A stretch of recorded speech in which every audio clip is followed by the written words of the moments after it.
ইতালির রোম সহ ইউরোপের বিভিন্ন দেশে প্রবাসী নারীরা অনলাইন গ্লোবাল বিজনেসে অর্জন করেছেন অভাবনীয় সাফল্য।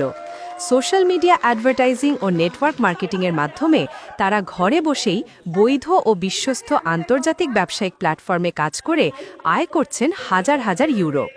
সময় অনুযায়ী নিজের ঘর থেকেই পরিচালিত এই ব্যবসা আজ অনেক প্রবাসীর অর্থনৈতিক স্বাধীনতার নতুন দিগন্ত উন্মোচন করেছে। প্রবাসী নারী মাছুমা মামুন ৩ বছর আগে এই ডিজিটাল ব্যবসায় যুক্ত হন। উল্লেখযোগ্য যে এই প্রতিষ্ঠানটি গত 52 বছর ধরে বিশ্বব্যাপী কার্যক্রম পরিচালনা করছে। প্রথম ৪২ বছর অফলাইনে এবং গত ১০ বছর ধরে অনলাইনে সফলভাবে চলছে এর কার্যক্রম। সম্প্রতি ইতালির রাজধানী রোমে অনুষ্ঠিত হয় ২ দিনব্যাপী ডিজিটাল বিজনেস সাকসেস কনফারেন্স ২০২৫। অনুষ্ঠানে প্রধান অতিথি হিসেবে উপস্থিত ছিলেন প্রথম বাংলাদেশি প্রতিনিধি তানভীর আহমেদ।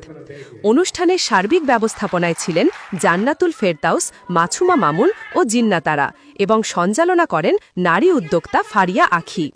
বিশেষ অতিথি হিসেবে উপস্থিত ছিলেন মামুন খান, নারী উদ্যোক্তা তানজিলা হোসাইন ও রিনা খোকন। পাশাপাশি অংশ নেন কয়েক শত সফল প্রবাসী নারী পুরুষ উদ্যোক্তা। প্রথম দিনের অনুষ্ঠান অনুষ্ঠিত হয় বিলা পাম্পিলিতে, যেখানে বিশ্বের বিভিন্ন দেশের সফল ডিজিটাল উদ্যোক্তা ও ব্যবসায়ীরা অংশগ্রহণ করেন। আলোচনায় বক্তারা বলেন, ডিজিটাল বিজনেস শুধু একটি ব্যবসা নয়, এটি বিশ্ব অর্থনীতির দ্রুত পরিবর্তনশীল বাস্তবতা। প্রবাসীরা এই প্ল্যাটফর্মের মাধ্যমে নিজেদের ভাগ্য গড়ছেন এবং বাংলাদেশের নামও আন্তর্জাতিকভাবে উজ্জ্বল করছেন। দ্বিতীয় দিনের মূল অনুষ্ঠান হয় ভিয়া কাসিলিনা দোমুস রেস্টুরেন্টের সম্মেলন কক্ষে। বক্তারা আরও বলেন, ডিজিটাল বিজনেস একটি আন্তর্জাতিকভাবে নিবন্ধিত, স্বচ্ছ ও বৈধ প্ল্যাটফর্ম। এখানে পরিশ্রম, দক্ষতা ও ইতিবাচক মানসিকতায় সাফল্যের মূল চাবিকাঠি। বর্তমানে এই আন্তর্জাতিক ব্যবসা ২৬টি দেশে সরকার অনুমোদিত এবং ৪৪টি অফিসিয়াল ব্রাঞ্চে কার্যক্রম চলছে। বিশ্বজুড়ে প্রায় ২,৬৫,০০০-এরও বেশি মানুষ এই ব্যবসার সঙ্গে যুক্ত, যার মধ্যে ২,০০০-এরও বেশি বাংলাদেশি সদস্য রয়েছেন এবং এদের বড় একটি অংশ সফল প্রবাসী নারী উদ্যোক্তা।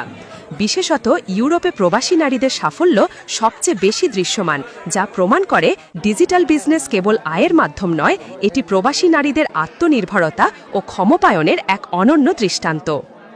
এখন আমাদের প্রায় ২,০০০-এর মতো বাংলাদেশি ওয়ার্ল্ড ওয়াইড করতেছে। ইনশাল্লাহ আগামী ১০ বছরে এখানে ২ লাখ এবং এক সময় হয়তো ইনশাল্লাহ ২০ লাখ মানুষ আমাদের এই বিজনেসটা করবে বাংলাদেশে। ইনশাল্লাহ কোনো ক্ষতি হওয়ার সম্ভাবনা আছে? ক্ষতি হওয়ার কোনো সম্ভাবনা নেই, একদম জিরো ক্ষতি হওয়ার সম্ভাবনা। এই ব্যাপারে কোনো সমস্যা নেই, কিন্তু আপনার বিজনেসটা করতে হবে। বিজনেসটা শুরু করলে যে আপনি সাকসেসফুল হয়ে যাবেন এরকম কোনো গ্যারান্টি নেই, কারণ এখানে আপনার বিজনেসটা জয়েন করার পর বিজনেসটা আপনার নিজেরটা নিজে করতে হবে। আমাদের সিস্টেম, আমাদের প্ল্যাটফর্ম এখানে হেল্প করবে, বাট বিজনেসের যে কাজগুলো, যে ডেডিকেশন, কনসিস্টেন্সি, এই জিনিসগুলো আপনার নিজেরটা নিজে করতে হবে। তাহলে ইনশাল্লাহ সাকসেসফুল হয়ে যাবে, নাহলে কিন্তু সাকসেসফুল হবে না। আর সাকসেসফুল না হলে তাকে দোষ দিতে হবে। আমি কিছু একটা খুঁজছিলাম, যার কারণে আমি এই বিজনেসটা যখন আমি পাই তখন আমার কাছে মনে হচ্ছে আমার জন্য পুরোপুরি সুইটেবল একটা জিনিস। কারণ আমি এটা সরাসরি করতে পারবো, আমার কোনো ল্যাঙ্গুয়েজ ব্যারিয়ার নাই, আমি যে কোনো সময় করতে পারছি, আমার বাচ্চাকে দেখার পাশাপাশি, এবং বিজনেসটা যেহেতু গ্লোবাল, সো আমি যে কোনো জায়গা থেকে করতে পারছি। আমি রিসেন্টলি বাংলাদেশে